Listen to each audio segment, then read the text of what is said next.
Hi everyone, my name's Claire Hallmey. I work for Oracle as Health and Wellbeing Manager. You might have been expecting to see Michelle Bradshaw, so apologies if you're disappointed. You've got me instead. I'm going to keep things really simple, as you can see from my slides here. Our three kind of learnings from Oracle in terms of health and wellbeing and how to create a good program are these points here. So number one, relevance.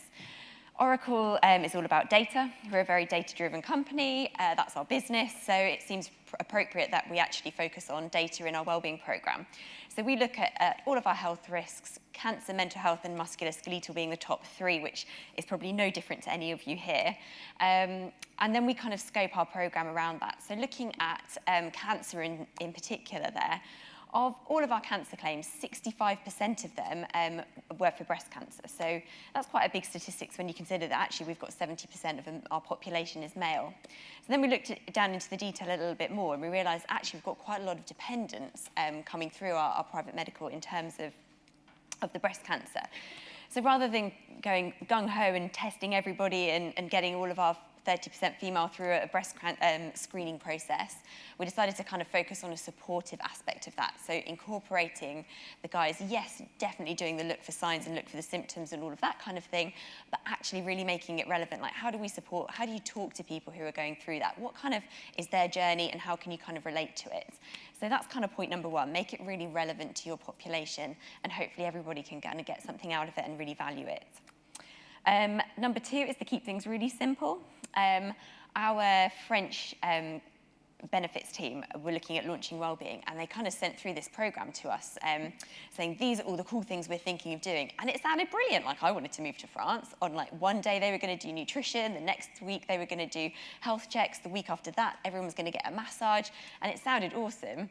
But when you look at it, how are they going to find out about these things? You'd spend, if you've got too many programs coming too close together, you can't communicate them, you can't get the feedback from them, you can't present the results back to the employees and say, we learned this about you, this is what we're going to do next.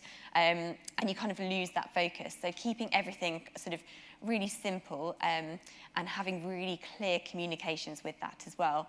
And by that, I suppose, it kind of builds on what some of these guys have been saying earlier in terms of the communications. Everyone's busy. Wellbeing sometimes kind of slips down the priority list. So in all of our communications, we really try to keep it really simple.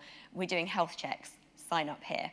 You can read more details here, but this is what we want you to do. That's the action, and that's the one kind of bullet point that we want you to take away with it. So keep everything really simple so that people can really engage really easily with it.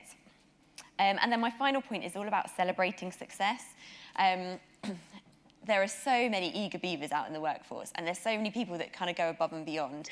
We've all got kind of the colleague that does like an Ironman or, just pops off to, run a trail marathon or do an ultra event or something that, is great for them, kind of makes you feel a little bit sick and a bit inadequate. So what we like to do is celebrate every single success. So when we do kind of physical campaigns, we try and encourage participation in different ways and encourage success in other ways. So yes, we will have that kind of prize for the person that's going to do the most amount of steps or run the most miles or cycle the furthest. But then we'll also put a prize up for the best selfie of someone doing an activity with their family. We'll also do a random participation prize and things as well. So hopefully by doing that, we can kind of use a bit of technology, use a bit of social media, and get people kind of sharing what they're doing in work with their private lives, and everybody gets to kind of celebrate the success in that way. So that's it in a nutshell. Those are my 3 top tips. Thanks very much.